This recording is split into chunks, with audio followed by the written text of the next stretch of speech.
एक बार फिर से आप सभी को वेलकम है सृष्टि केमिस्ट्री क्लासेस में। हम लोग डिस्कस कर रहे हैं organic chemistry guess question class 12। आज का जो फर्स्ट रिएक्शन है वो है Sandmeyer reaction. Sandmeyer reaction scientist का नाम है, यानी ऑर्गेनिक कंपाउंड और रिएजेंट फिक्स हो जाएगा, यानी स्पेशल रिएक्शन है। इसमें जो organic compound Sandmeyer reaction में पार्टिसिपेट करता है वो हमेशा आपको कौन सा रहेगा, तो बेंजीन डाइजोनियम क्लोराइड। हाँ, यहां पर रिएजेंट चेंज हो सकता है, लेकिन एक कैटालिस्ट के प्रेजेंस में रिएक्शन होता है और यहां पर जो कैटालिस्ट होता है क्यूप्रस क्लोराइड होता है, Cu2Cl2। बहुत ही रिएक्शन आसान है, एक बार ध्यान से पढ़ने का जरूरत है। रिएजेंट दो पार्ट से बना रहता है, H पर प्लस Cl पर क्या माइनस, H पर प्लस है Cl पर माइनस है, दोनों मिलकर के क्या बना लेगा, HCl। HCl लेकर के चले थे, HCl बन रहा है, यानी इसका मतलब हो गया कि इस प्रोडक्ट से हमको लेना देना नहीं है कुछ। जैसे Cl निकलेगा बेंजीन डाइजोनियम क्लोराइड से, ये नाइट्रोजन पहले से अनस्टेबल है और भी अनस्टेबल हो जाएगा, क्योंकि इलेक्ट्रॉन डेफिशिएंट है, उस पर पॉजिटिव चार्ज है नाइट्रोजन पर, बेंजीन डाइजोनियम क्लोराइड। ये अपना इलेक्ट्रॉन के डेफिशिएंसी को पूरा करने के लिए बेंजीन से क्या करता है कि जिस कार्बन से अटैच है वो नाइट्रोजन, उस कार्बन से इलेक्ट्रॉन को खींच लेता है। जब खींचेगा तो कार्बन पर कैसा चार्ज प्लस, और नाइट्रोजन जब खींच लिया तो नाइट्रोजन का जो इलेक्ट्रॉन का डेफिशिएंसी था वो पूरा हो जाएगा, तो N2 के रूप में बाहर निकल जाएगा। अब प्लस के साथ कौन अटैच होता है, तो माइनस वाला रिएजेंट यानी Cl जाकर के क्या हो जाएगा, अटैच हो जाएगा। और थोड़ा सा इसको आसान कर दे रहे, मान लेते हैं कि यहां पर हाइड्रोजन साइनाइड है HCN, H पर प्लस Cn पर क्या माइनस। जब भी आपको सैंड मेयर रिएक्शन करवाना है किसी रिएजेंट के प्रेजेंस में, तो रिएजेंट का जो निगेटिव पार्ट है वो हमेशा डिस्प्लेस कर देता है किसको, ठीक है, तो बेंजीन डाइजोनियम क्लोराइड में जो N2Cl पार्ट है उसको, यानी N2Cl को आपको हटा देना है और रिएजेंट के निगेटिव पार्ट को वहां पर क्या करना है, जोड़ देना है। यानी इस कार्बन के साथ क्या अटैच हो जाएगा, Cn।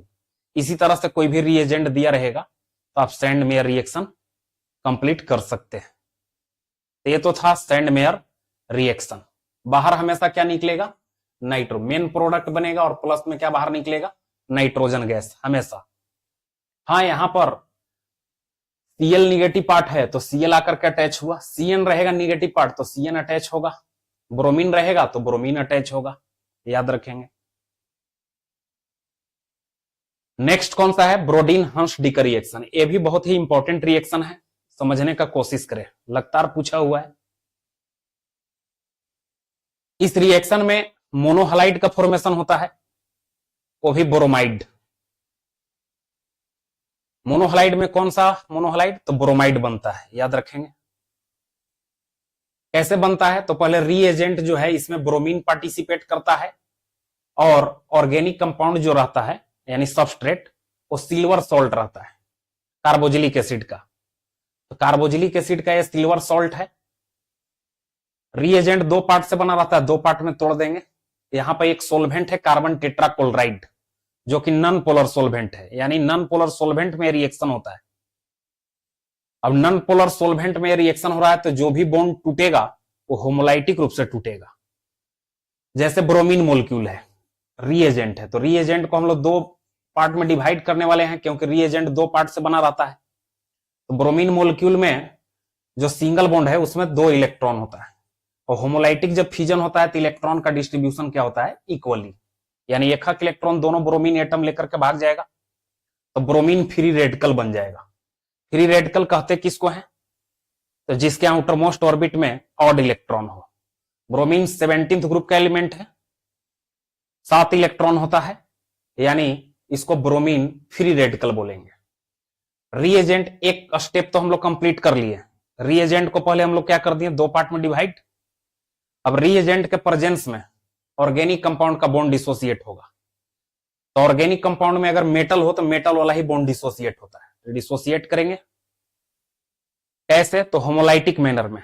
तो एक बॉन्ड में 2 इलेक्ट्रॉन और दोनों इलेक्ट्रॉन का डिस्ट्रीब्यूशन इक्वली होगा, क्योंकि बॉन्ड जब टूटता है होमोलाइटिक मैनर में तो बॉन्ड में प्रेजेंट इलेक्ट्रॉन का इक्वली डिस्ट्रीब्यूशन होता है। यानी एक इलेक्ट्रॉन सिल्वर लेगा तो एक इलेक्ट्रॉन कौन लेगा? ऑक्सीजन।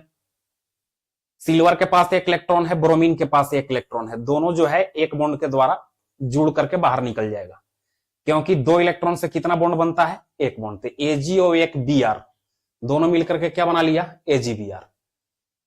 एक और रिएजेंट जो बचा हुआ है ब्रोमीन फ्री रेडिकल के रूप में, वो जाएगा ऑक्सीजन के पास एक इलेक्ट्रॉन है उसके साथ जुड़ने के लिए, लेकिन ऑक्सीजन इसके साथ नहीं जुड़ता है, बोलता है कि हम स्टेबल है। क्यों? तो बोलता है कि हम कंजुगेटेड सिस्टम में प्रेजेंट है। कंजुगेटेड सिस्टम कहते किसको है?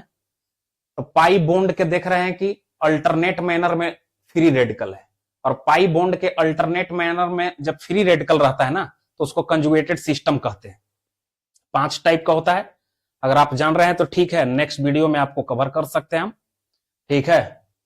यानी इसका मतलब हो गया कि पाई बॉन्ड यहां पर है, पाई बॉन्ड के अल्टरनेट मैनर में फ्री रेडिकल है, तो इसको बोलते हैं कंजुगेटेड सिस्टम। और जिस स्पीसीज में, ये वाला स्पीसीज मेरे पास बचा हुआ है, ये वाला सिल्वर तो बाहर निकल गया है, ये वाला स्पीसीज जो है उसमें कंजुगेटेड सिस्टम है, और जिसमें कंजुगेटेड सिस्टम होता है वो काफी स्टेबल होता है, वो रिएक्ट नहीं करना चाहता है। तो ब्रोमीन तो जाएगा ऑक्सीजन से जुड़ने के लिए, ये बचा हुआ, लेकिन जुड़ेगा नहीं। नहीं जुड़ेगा तो ये ब्रोमीन क्या करेगा कि जो कंजुगेटेड सिस्टम है उसको ही डिस्प्लेस कर देगा, यानी COO पार्ट को, COO पार्ट को जब डिस्प्लेस कर देगा इस पार्ट को, तो यहां पर बॉन्ड टूट जाएगा। जब टूट जाएगा तो एक इलेक्ट्रॉन कार्बन को, एक इलेक्ट्रॉन किसको? तो अल्काइल ग्रुप को। अभी एक इलेक्ट्रॉन इस कार्बन के पास, एक इलेक्ट्रॉन ऑक्सीजन के पास, 2 इलेक्ट्रॉन से एक बॉन्ड बनता है, तो यहां पर सिंगल बॉन्ड डबल बॉन्ड में चेंज हो जाएगा, यानी CO2 के रूप में बाहर निकल जाएगा। कंजुगेटेड सिस्टम बच गया यहां पर अल्काइल ग्रुप जिसके पास एक इलेक्ट्रॉन है, और ब्रोमीन जो बचा हुआ है, जो डिस्प्लेस किया है कंजुगेटेड सिस्टम को, उसके पास एक इलेक्ट्रॉन है।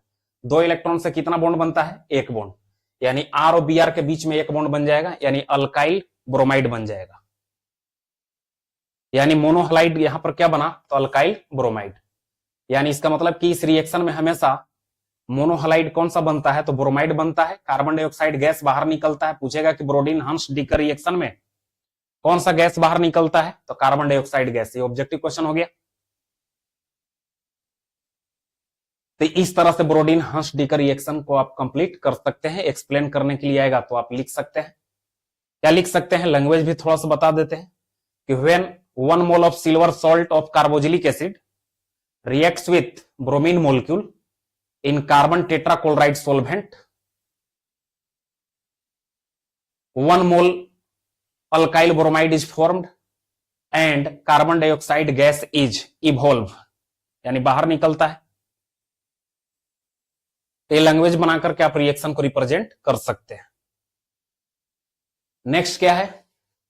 Next reaction formation of Grignard reagent. Grignard reagent बहुत ही इंपॉर्टेंट, ऑब्जेक्टिव क्वेश्चन में पूछा जाता है, और इस रिएजेंट का यूज हर जगह होता है रिएक्शन में, इसलिए इसको समझना ज्यादा जरूरी है।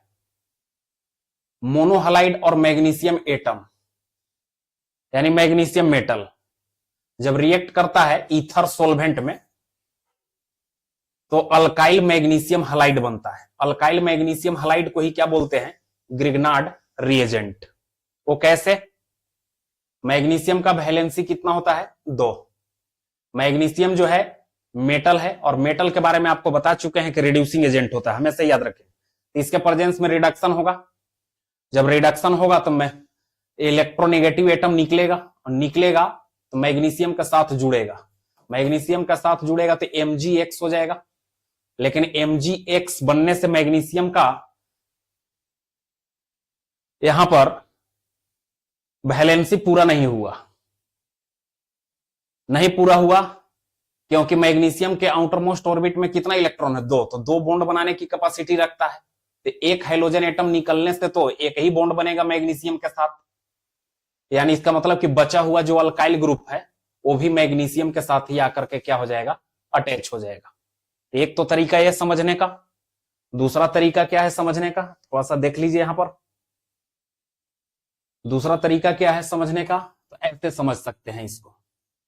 ठीक है, ऐसे समझ सकते हैं।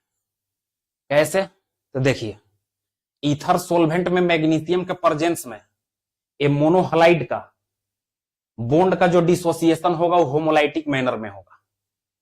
जब होमोलाइटिक मैनर में होगा तो एक इलेक्ट्रॉन अल्काइल ग्रुप को मिलेगा और एक इलेक्ट्रॉन किसको मिलेगा? हाइड्रोजन एटम को, क्योंकि इलेक्ट्रॉन का डिस्ट्रीब्यूशन इक्वली होता है।